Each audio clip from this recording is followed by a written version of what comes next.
saging. Sa puso o saging, ito ang pinakamasarap. Hindi nyo na alam. Ito, masarap. Tapos pag naghiwa ng puso o saging, ganito lang. Ganito lang. Yan. Patinin lang.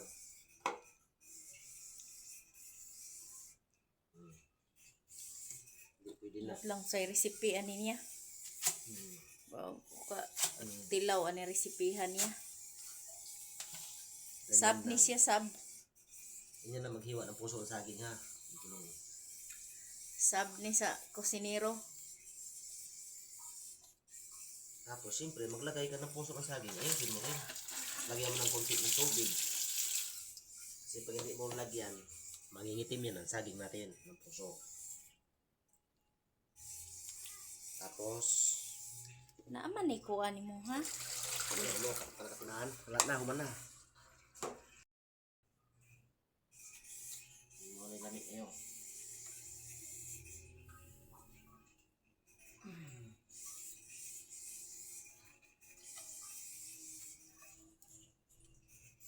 Puso pala ng saging, ulam ng dis.